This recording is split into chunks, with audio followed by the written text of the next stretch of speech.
Hello, I'm Congressman John Garamendi, and here we go once again on our weekly report. The Ides of March were not good for Julius Caesar, and they're certainly not good for the United States. Just consider what's happened here in the middle of the month of March. We have a new presidential budget that is awful, just awful for everything we care about in America. Money for a wall, taking from, let's say protection here in the Central Valley of California for our levees. You look at the president's budget and you go, how could it be worse?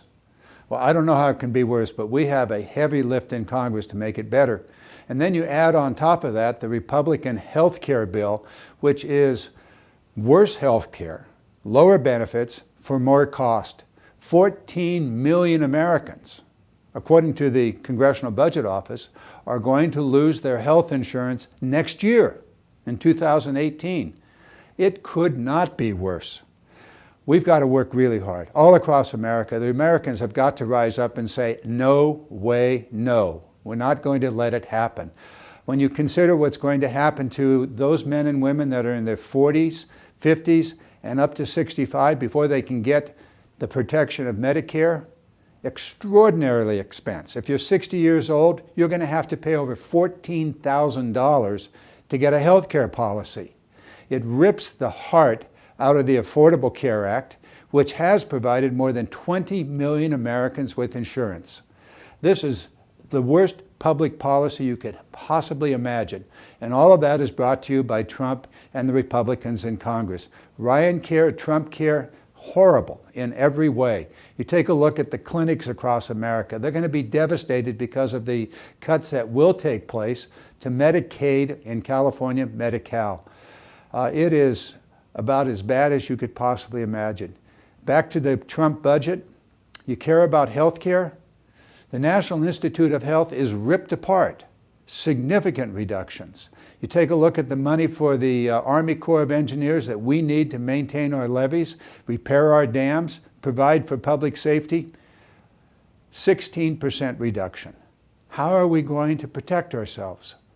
Well, I guess with a wall on the budget, which is funded, not by Mexico, but by your tax dollars. And oh, by the way, with tax dollars, the repeal of the Affordable Care Act is also a repeal of over $700 billion of tax revenue, creating a huge deficit that is going to be our children's problem to cover that.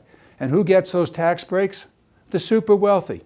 The top 20% of Americans get almost 80% of that tax cut. And the remaining 80% of Americans are going to see higher premiums. They're going to see less benefits from their health care programs.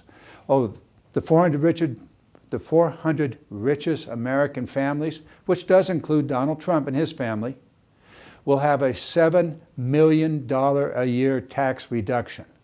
This is just outrageous. It is horrible public policy in every way.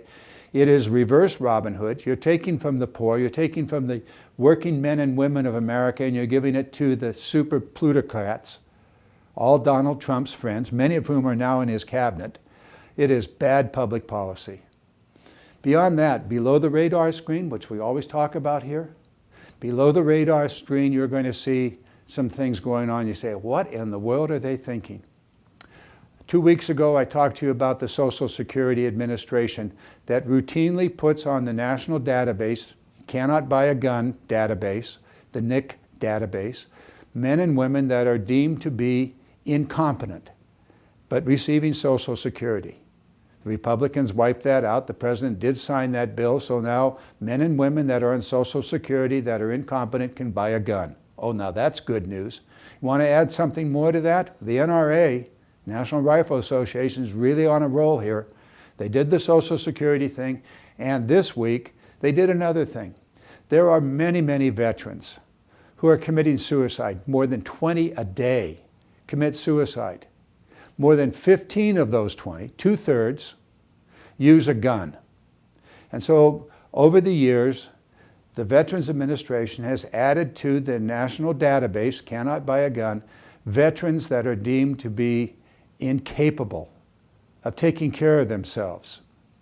Maybe they're on drug abuse, schizophrenia, post-traumatic stress syndrome, men and women that are severely disabled in many, many ways, not allowed to buy a gun because they're on that national database. Well, this week, your Congress has wiped that out, allowing these people to buy a gun. You're going to see more suicides. You're going to see more domestic violence. This is nonsense. We tried last year to add to the database people that could not fly. They're on the no-fly list. We wanted to add them. Well, we're going exactly the wrong direction this year. I voted no on all of those programs, and I hope that we can stop this kind of foolishness. But beyond that, there's some good things going on. So let me take a deep breath and move to something good. Seniors across America have complained for decades about the cost of living increase that they have received or do not receive at all. It costs more to be a senior than it does to be a working family. You have different expenses, drug expenses. You've got in-home care services, all of those things. So what we've done is to introduce a piece of legislation we call the Fair COLA Act. And it simply says that the cost of living increase for seniors will be based upon the actual expenses of seniors, not upon the general population. The Fair COLA Act. Keep your eyes on it. And it hopefully will give seniors a little bit of relief in the years ahead. I'm also representing a huge agricultural district in California. And what we found in our own district, where most of the peaches, canned peaches in America, are grown and canned, that the school districts in my own neighborhood are buying peaches from China rather than peaches from their neighbors. This is foolish. And so the school lunch program, we want to strengthen the Buy America provisions in the school lunch program. We call it American Food for American Schools. And the third piece of legislation that I've introduced has to do with a national security issue of great importance. And that is, we move our military around the world on ships, about 90%. And yet our American maritime industry is almost gone.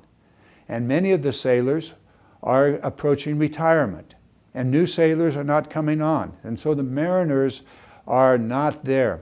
And so what we want to do is, if we are going to ship a strategic national asset, our natural gas and oil, if we're going to export it, we want 30% of that to be on American flag ships with American sailors, so that we will, in time of war or necessity, be able to have those sailors available to man the ships that we need to transport our military.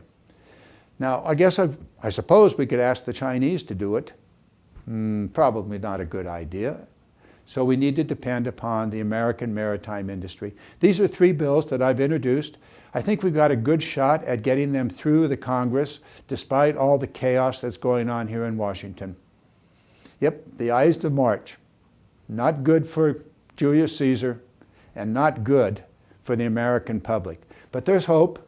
There are many of us that are fighting back and pushing back, and I hope you will join in the resistance. Thank you so very much. See you next week.